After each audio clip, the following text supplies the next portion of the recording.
Welcome to the fourth of our leadership snapshots from the Rocket Leadership Model. Following on from the previous topic in the series, communication, this one will concentrate on participation. Participation in this context is about how we give ourselves the best chance of not only messages and communication being understood, but doing so with the intention of people willingly acting upon it.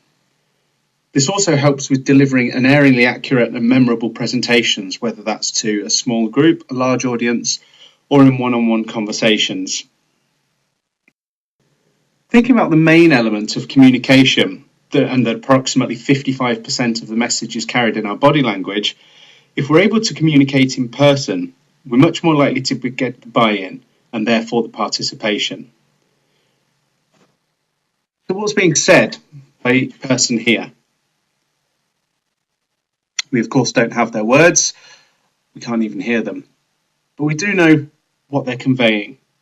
This of course goes both ways. How you read body language will allow you to react and amend your own delivery.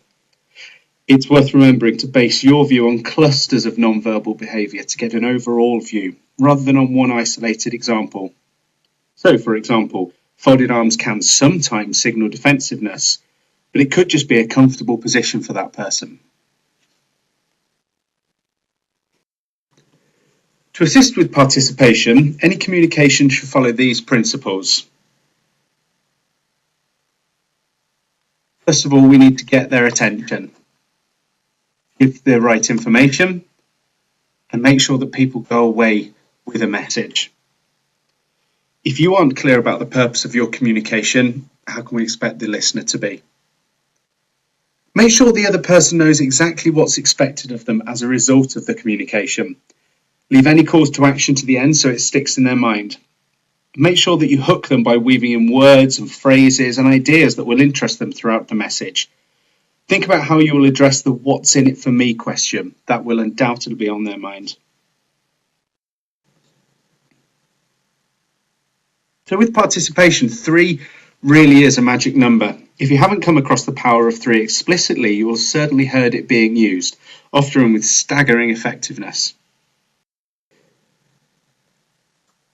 Just some examples of the power of 3.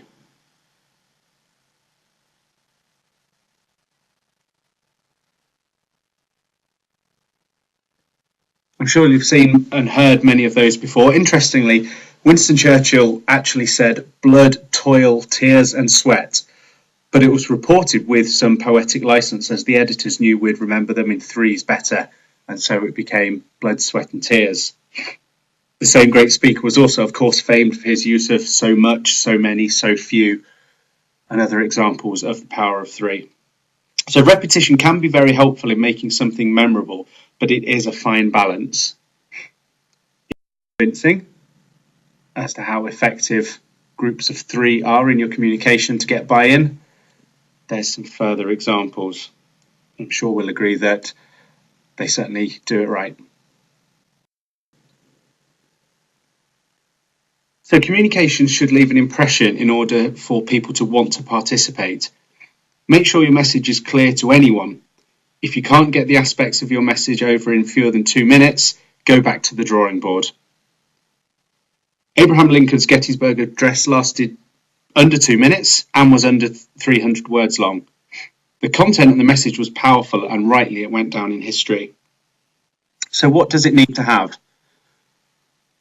Well, a good message, to make sure we get participation from everyone present, requires substance and appeal. So something to take away, but also a reason to do so. As well as clarity and conciseness, we need to appeal to people on an emotional level. Thinking about how you can make your message stick in their minds is a key element of this. What are their key issues, their needs, interests, or concerns? If you can match your message to any of these, you may be onto something. You really do need to know your audience.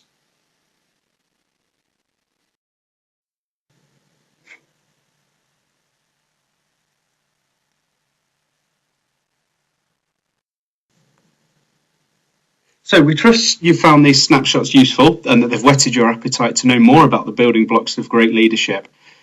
Do get in touch for more information and we'll help in every way we can. Thanks once again for being with us.